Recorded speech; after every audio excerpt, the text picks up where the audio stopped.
just deciding where to go next. Looking at hotels now.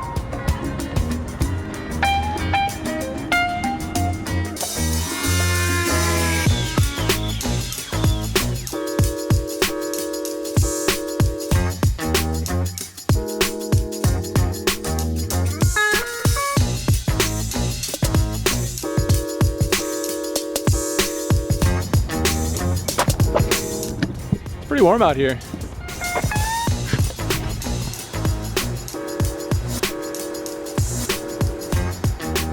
By the way, if anyone out there happens to work in a hotel, wants to you know, help a brother out sometime, man, California is so tough to find something reasonable, especially in Los Angeles and especially on a Saturday. But yeah, Palm Springs.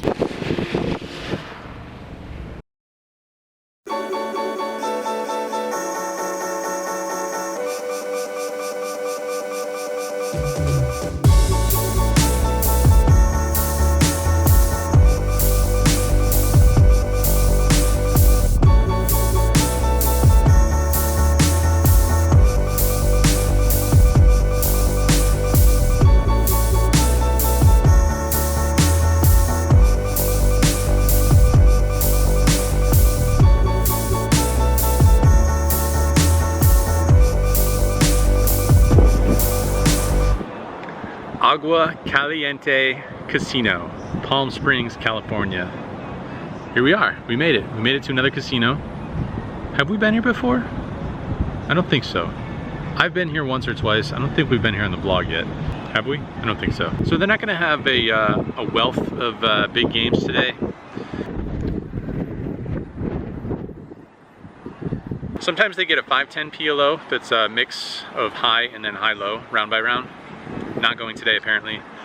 So hopping back in the 2-5, which is fine by me. I'm happy to play 2-5, nothing wrong with a little 2-5 action. If it's really slow, we can always cruise down the road to either Pachanga or Morongo, one of the other Indian establishments here in the Palm Springs area. Got all checked into my hotel. There was a little problem with the air conditioning in the first one, and then the keys didn't work on my second room. So they upgraded me. Full kitchen, lovely working space for editing, couch, ottoman, big flat screen, living area, bedroom, other flat screen, other chair and ottoman. Always nice to get an upgrade, especially a free one. All right, let's go inside. Let's see what's happening at Agua Caliente Casino. For you non-Spanish speaking folks, that means hot water, probably in reference to the hot springs that exist around the, you know, the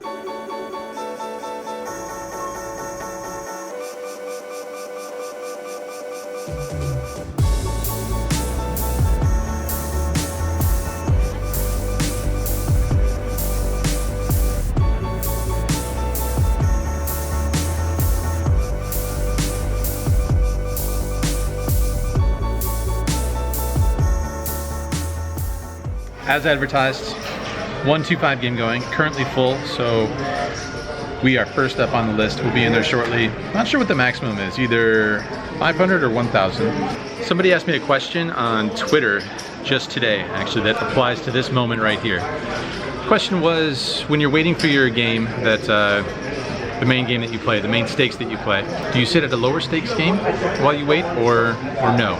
Is that counterproductive to sit in a lower stakes game while you wait, or no? So the answer, as usual, in my opinion, is that it depends. If your mind is going to be pretty set on playing the game that you came to the casino to play, and you're not going to take the lower stakes seriously, then for sure that's obviously going to be counterproductive. If you can play the lower stake game and play it in the same manner, stick to your normal game plan, and play your A game in that lower stake game, then I think it's perfectly fine to play the lower stake game. For example, sit in the 1-3 game while I'm waiting for the 2-5 game. The answer that I gave the gentleman who asked the question was, it depends if I have other things to do, such as answer some emails or some messages on Twitter, for example, or Instagram, or have a chat like this. So for me personally, there is a 1-3 seat open right now. Gives us a little opportunity to have a chat here, so I felt like this is more important to me than sitting in the 1-3 and grinding it out. But depends. We're gonna wrap this chat up pretty soon, so maybe I'll just hop in the 1-3 while I wait for the 2-5. In my opinion, it's better to be making $20 an hour, or whatever your hourly rate is, in the 1-3 game than it is to be making $0 an hour sitting around drinking a Pepsi while you're waiting to get called for the game that you want to play. But if you're going to play sloppy in that lower game and you're actually making minus $10 an hour, sit there and enjoy your Pepsi. By the way, I don't drink any soda. I'm a non-soda drinking man. And actually, another little piece of information here. We used to call it pop as we were growing up in Michigan. Soda was pop. I had to stop calling it pop though because people just made fun of me every time I said it. So eventually I switched over to soda. People in Michigan still call it pop though. Alright guys, so just taking a quick break here. And unfortunately, I'm not going to be able to record any of the hand footage here in this establishment, at least not today. It's out of my control. It is what it is. A little unfortunate, but these things happen in the poker vlogging world, as we know. So, it is what it is. Just gonna have to relay a couple hands here while I'm taking a quick break, and then perhaps do the same after the session is over. But let's hop into one real quick. First interesting hand, there's 2 limps, and I looked down at pocket aces. Early in the session, 2 aces. I raised it up to 30 in middle position. The cutoff and the second limper make the call. So 3 ways to a flop here. Flop comes 8-4 deuce, 2 spades. The limper leads out on the flop. She bets $45. I'm gonna put in a raise here and I'm going to make it $125. I could still be doing this with somewhat of a wide range. I can keep my range wide here, balance the value hands with some draws and such. So I think it makes sense to make it 125. The cutoff folds and the limper calls. Heads up to a turn card, which is the queen of spades. So the front door flush comes in. She leads out again for $100 this time. So hand's getting a little strange. Not gonna go anywhere just yet. It's definitely not for that size. So I make the call. So we're off to a river card, which pairs the board. Offsuit deuce. She leads out again for $100. Not too much choice here, I don't think. Aces, that price, all that adds up to a call for myself. 5-3 offsuit. So missed the straight draw. Didn't have too many outs there with us blocking your straight draw. So we take that one down. All right, next interesting hand, there's 2 limps, and I look down at ace-queen offsuit in the cutoff and make it $30 to go. Both of the limpers call. So we go 3 ways to a flop this time of 7-6-4 with 2 diamonds. First limper checks. Once again, same player from the previous hand leads out right into me. This time she bets $35. Since I have the ace of diamonds, I decide to peel it here, even though the flop certainly hits limp caller's range, I think more than pre-flop raiser's range. Ace of diamonds makes me want to lean a little bit more towards the call, as well as the sizing. So it could be a little bit light, especially with the player behind me yet to act. It's a little bit borderline. But I make the call and the first limper folds. Turn seems like a better card for our range. Turn is the ace of spades, brings in a second flush draw. She bets $35 again, same size as on the flop. But thing is that she only has maybe $175 total. So with that sizing and her stack size and the board being about as wet as it gets, I'm just gonna put her in for the max, see what happens. I don't want, there's a bunch of river cards that could come to either kill the action or I'll have no idea where I'm at. So I'm just gonna get it in here, especially with her putting out such a weak sizing, weak lead on the turn here. So I raise it up, jam 175 effective. She gives it the, I guess it's time to go home, and makes the call. So we're off to a river card, which is an offsuit 8. Unfortunately, she rolls over 9-5 of spades. So flopped an open ender, turned a flush draw, couldn't go anywhere with her stack. River comes out in her favor, so she's gonna win this one. So pretty close to even. All right, heading back in there, back to battle.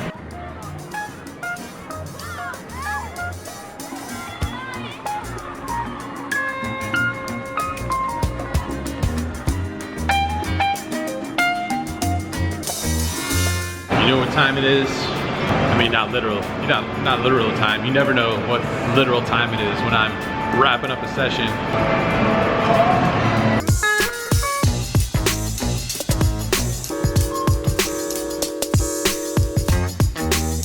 5:33 in the AM.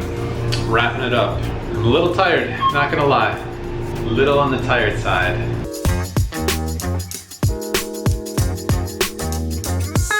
It's always windy here in Palm Springs, hence all those windmills.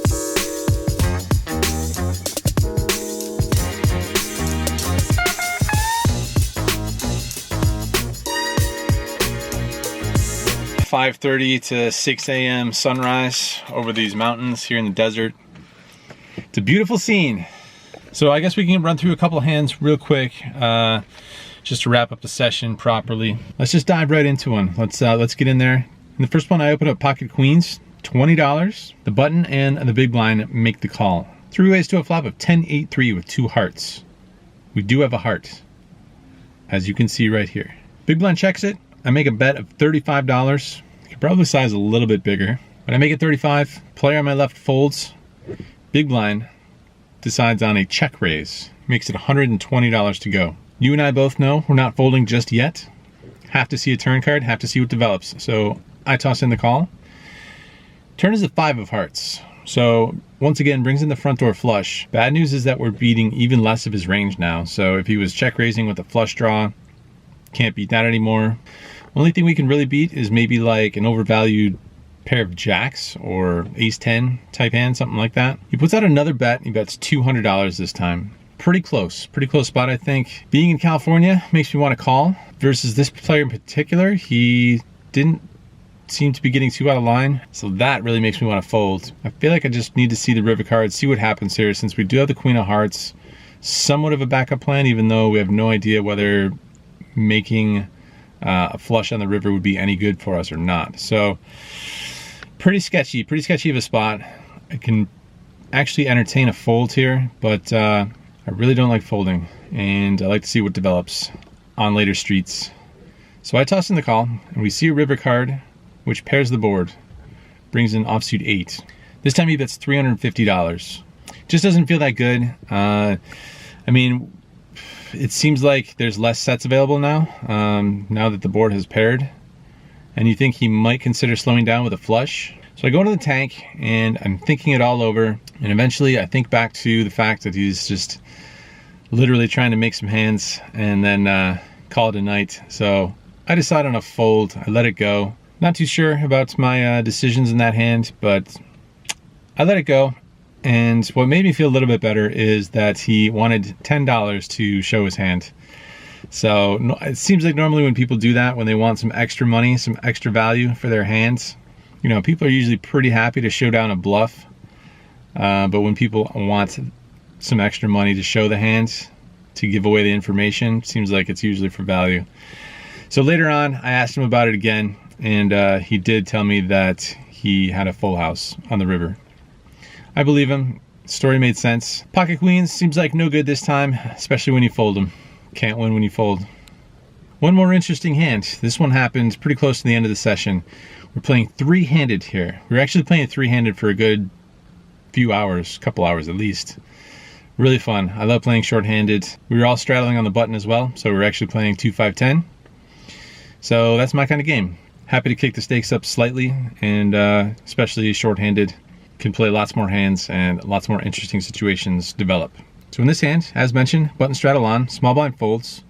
I'm in the big blind with ace deuce off suit. Any ace seems like a pretty good hand, three-handed, so I make it $40 to go. The button makes the call. So heads up to a flop. Ace 5-3 rainbow, top pair plus gutter. I decided to check it over to him since I do have top pair, but it's a little bit weak. I check it over to him, and he bets $60. Obviously not folding, so I make the call. Turn pairs the board. I check it over to him again, and this time he bets $90.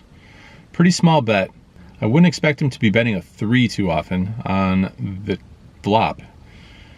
Unless it happens to be like a 3-4 or 3-2 or ace-3. Wouldn't expect that too often. We lose to pocket fives, we lose to better aces. But you think he would probably consider 3-betting a better ace.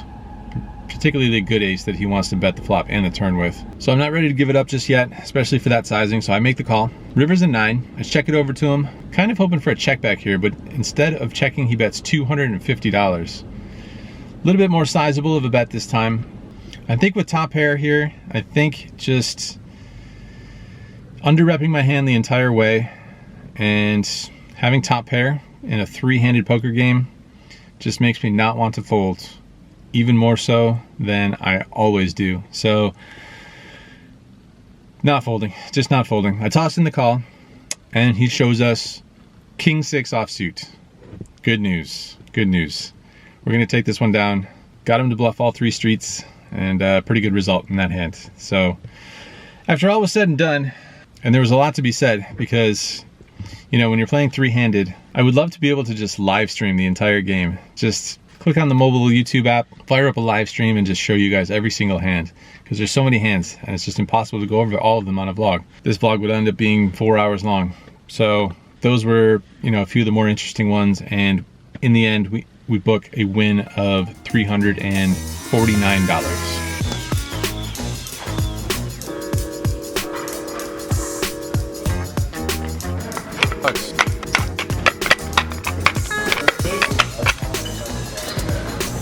All right, time to head back to the hotel. We're heading out of Palm Springs tomorrow, back towards Los Angeles proper. I already have a hotel booked in Long Beach.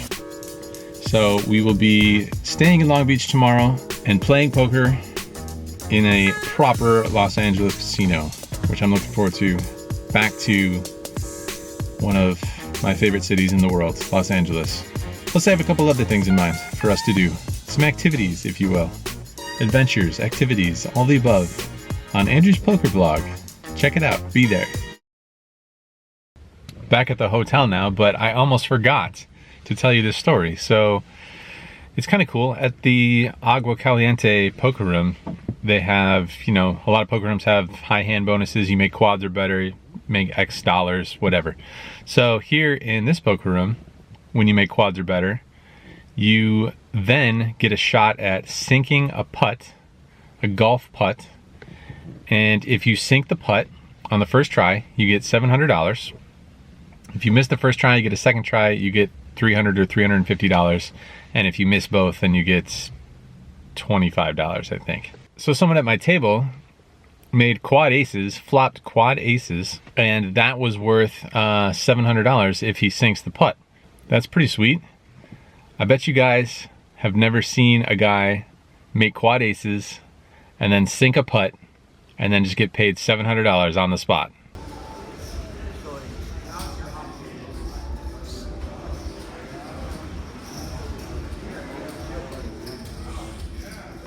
Yeah, me neither.